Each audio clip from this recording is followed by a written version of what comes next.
everybody, welcome back into Cherry Picking, presented by FanDuel Canada, the #1 sports book in North America. Today's video, Fantasy Mailbag Week 8. Seems like you guys have really enjoyed these videos, so love to answer your guys' questions. You guys have had some great questions so far. Got 9 questions to look through today. Some trades, some starts, some drops, some other questions. Let's get into it. All right, so the first question we have here, drop Jones for Ghost. I'm assuming here you're asking about Seth Jones and Shane Gostisbehere. So let's just evaluate these two players so far. Seth Jones right now, 60th amongst fantasy hockey defensemen. Gostisbehere, 25th. If you look at the numbers here, it's quite clear. Seth Jones doesn't have a goal on the year right now. Gostisbehere has 5. Had a much bigger role on the power play so far this year. You saw Luke Richardson put Kevin Korchinski on that first power play for a bit. It seems like Seth Jones is back on that unit, but they're certainly trying some new faces on the point for that power play right now in Chicago. So that's definitely something to kind of keep your eye on there if you're evaluating these two players. And then looking at their expected goals for as well. Shane Gostisbehere has a higher number there. 25th amongst defensemen right now at a 2.51 number. Seth Jones on that sense, 1.97. That's just outside, or just inside, the top 50 amongst defensemen. So I think Gostisbehere is the right answer right now. I think he is in a much better position to succeed offensively. If you're in bangers leagues, like Seth Jones isn't terrible to keep around, considering he has 16 more hits and almost double the amount of block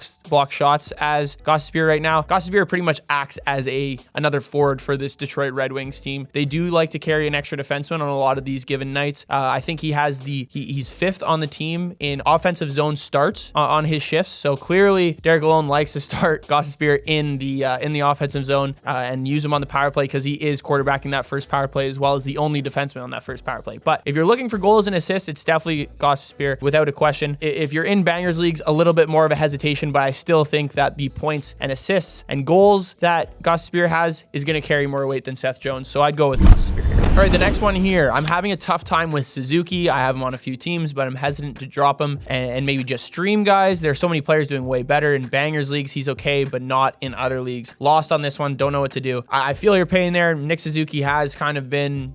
He's been super inconsistent to really say. He was fine at the beginning of the year. We're seeing him drop off a little bit here now, but on the season, 6 goals, 11 assists, so 17 points there. 8 power play points, that's not bad. Really doesn't do too much in the hits and blocks category. The main reason why you keep him for bangers leagues is his faceoffs. He has 150 faceoff wins on the year. That's top 40 in the NHL right now. But is that enough to really keep him on your roster? A guy who's maybe just outside a point per game right now with just 6 goals. It seems like that's the case. You know, Marty and St. Louis is actually split up him and Caulfield, so they're not playing together all the time. I think that hurts Suzuki's value. I think you can drop Suzuki. 62% rostered. There's just so many centers that you can kind of plug and play that have better matchups, or whatever it may be. There's just so many centers usually available on the waiver wire that you can slot into your lineup. I think will be better options on any given night, or most of the nights, than Nick Suzuki.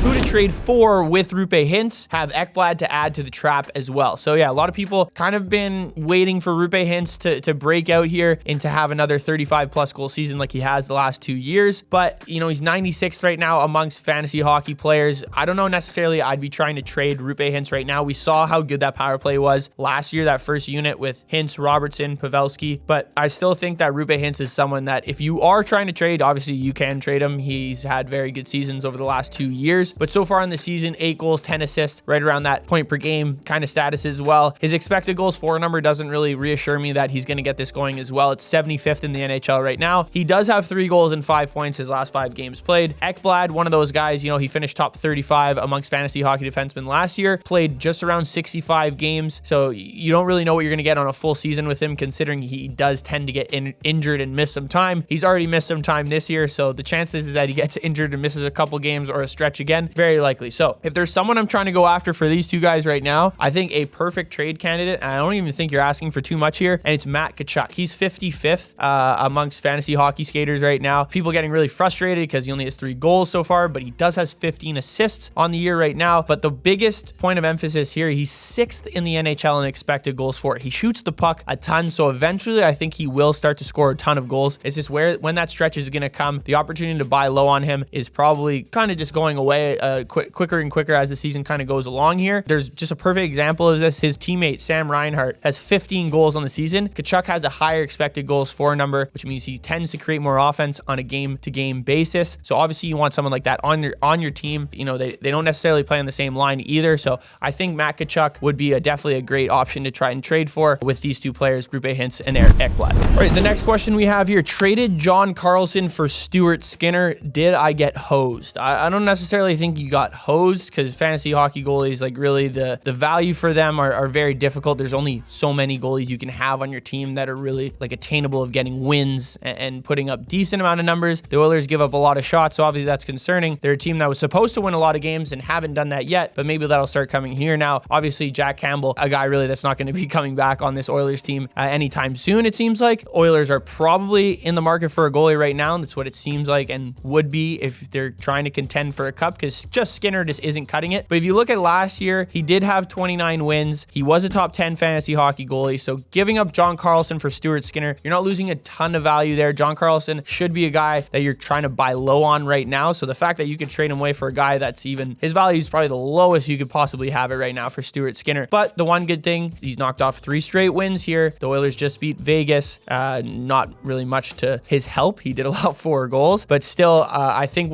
it can't get any worse for Stuart Skinner at this point. And if this Oilers team continues to get back on track and fire off wins, I think it's not a total horrible trade here, especially if you're in need of a goaltender. All right, boys, Shohei Otani, tell me why he's going to be a Toronto Blue Jay. Add a third country to his arsenal. Very multicultural country. Great lineup. Great pitching staff. He's never played for a team with a good pitching staff. He's going to be a Toronto Blue Jay. I've talked myself into it. He's going to be a Blue Jay. He looks up to Yusei Kikuchi. They went to the same high school. People do forget that, but plus 700, pretty good odds. There's some other teams still in the running, but it seems like they're down to 3 right now, and the Blue Jays are firmly planted in there. If he doesn't go to the Blue Jays, where's he going? Chicago Cubs plus 550. They seem like they're going for it all. I don't know why they're plus 550. I don't know why he would go there, but I don't want to see the Dodgers. I hate the Dodgers. They're bums. They spend all the money and they never win. So I'm going to go Chicago Cubs plus 550. I think there's nothing like going back to an ex, the Los Angeles Angels plus 2,500. Oh my God. All right, this is a really good question here, probably the best one of the week. Would you trade Marty Necas to get Matt Boldy? These two guys right now, both of them really slow starts. Boldy has missed a handful of games as well. Necas has played every single game and still has just 6 goals and 8 assists to show for it right now. He's ranked 230th amongst fantasy hockey skaters. He had 28 goals last year. Someone that kind of just hit the tip of the iceberg last year, and a lot of people thought he would just keep going this season, and it just hasn't been the case. It's just so tough for this Carolina team. Even with Svechnikov out, Necas' value hasn't even really gone up. Svechnikov has played like 8 games, I think, or 9 games so far to start the year, and still just 6 goals to show for it isn't that great. Kotkaniemi's been a guy filling in for Svechnikov in the scoring. You know, Michael Bunting's a guy who's scoring some goals now. Seth Jarvis is starting to find his own and create his offense. Sebastian Aho's another guy. There's just a lot of mouths to feed on this team, and if Necas isn't really scoring or being the forefront of a lot of this offense, he's not really someone you're going to want to have on your team, especially being such a high draft pick at the beginning of the year. You could see it kind of in an expected goals for number as well. Through 21 games, his expected goals for is 4.76. That's not very high. That's pretty low when you're looking at top forwards amongst the NHL. A perfect example of this, Matt Boldy, his expected goals for, and remember, he's only played 13 games, is 5.22. So Boldy has created more offense and more opportunistic chances than Marty Necas in 8 less games. So that's substantial, a big number that you kind of want to focus on there. And that just goes to show on the Wild team, there's definitely fewer mouths to feed in terms of who's going to score goals. Obviously, you have Kaprizov, Zuccarello's having a good year, Joel Eriksson Ek. But other than that's pretty much it. And Boldy's a guy on this Wild team. Bill Guerin's talked about it. He's a guy they really want to get going here. He did score the other night on a breakaway, so that's obviously a good sign to see. So yes, I would trade Marty Necas for Matt Boldy. I think Boldy has better upside and a guy that right now is definitely flying under people's radars. Necas is a guy that's really just slumping and hasn't done anything so far this year. And if you look at the seasons last year, Boldy 31 goals, Necas 28 goals. They finished like neck and neck when looking at fantasy hockey rankings. So I'd go with Matt Boldy this year. All right, the next question, another really good one here. What do you think about Brock Nelson for Vincent Trocheck? I'd give up Nelson. So This really depends on what kind of league you're in, because these two guys couldn't play a more different roles on their teams. If you're looking for goals and assists, you probably want to stick with Brock Nelson. Both of these guys right now are tied, which is nuts. So these two players that you guys picked here are tied in expected goals for. They're both 39th. They have the exact same number, 7.69. So Nelson right now, 10 goals on the season, 6 assists. Trocheck, 5 goals, 11 assists. But Nelson has about double the amount of scoring chances and shots than Trocheck does, and has created, I think, 15 more high danger scoring chances than Trocheck. So obviously just in a more offensive role. But if you're in a bangers league, I'd go with Trocheck here, because Trocheck, he has more hits, he has more blocks. Nelson doesn't really do any of that. And then if you have face-offs in your league, Trocheck is top 10 in the NHL in face-offs won at 220. So that's really important to note. So this question really depends what leagues you're in and what you're looking for. If you need goals and assists and scoring opportunities, then I'd go with Brock Nelson. And then if you're in more of a bangers leagues, or if you're in need of some players that are going to get more hits, blocks, and face-offs, then I'd go with Trocheck. All right, the next question we have here, I have an offer that I trade away Aaron Ekblad for Andrei Svechnikov. Thoughts, head-to-head Cats league, goals, assists, power play goals, power play assists, hits, blocks, and shots. So